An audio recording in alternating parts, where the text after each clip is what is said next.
আমাদের অল্প বয়সে যদি কোনো মাকে, সনাতন ধর্মী, অবশ্যই সনাতন ধর্মী, কোনো মাকে যদি বলা হয় ও মা কত বয়স, বলি এই তো সবে 40।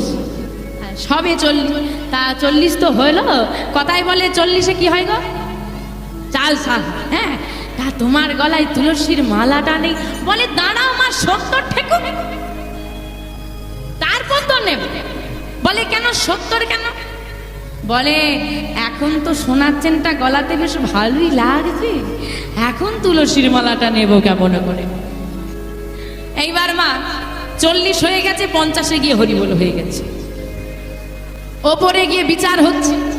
বলে কি গো সারা জীবনে হরিনাম করনি, বলে করবো কি করে, তুমি তো 70 ঠেকালে না। বলে আমরা কি তোমাকে বলে পাঠিয়েছি তুমি 70 অবধি ঠেকবে, সে গ্যারেন্টি আছে?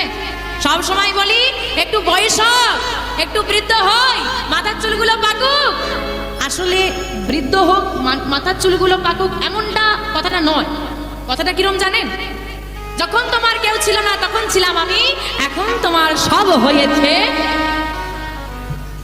যখন আমার কেউ ছিল না, মাতৃগর্ভে ছিলাম, তখন গোবিন্দকে চিনতাম। যে মায়ের গর্ভে সন্তান 10 দিন থাকে, সেই সন্তান কি মাকে চেনে? অদ্ভুত বিষয়।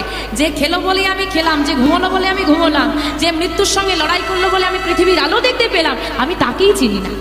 আমি চিনি দয়াময়কে। তারপর যখন পৃথিবীতে ভূমিষ্ঠ হলাম, কত আত্মীয় পরিজন সবাইকে মিলেমিশে নিয়ে থাকতে থাকতে সবাই আপন হয়ে গেল, যে প্রকৃত আপন সে পর হয়ে গেল। আবার যখন বৃদ্ধ হয়ে যাব, তখন ছেলে বলবে বুড়ো এবার মরলে বাঁচি, আর মাকে বলবে এই যে বুড়ি চলো বৃদ্ধাশ্রমে রেখে আসি, তখন আবার যাব গোবিন্দের কাছে।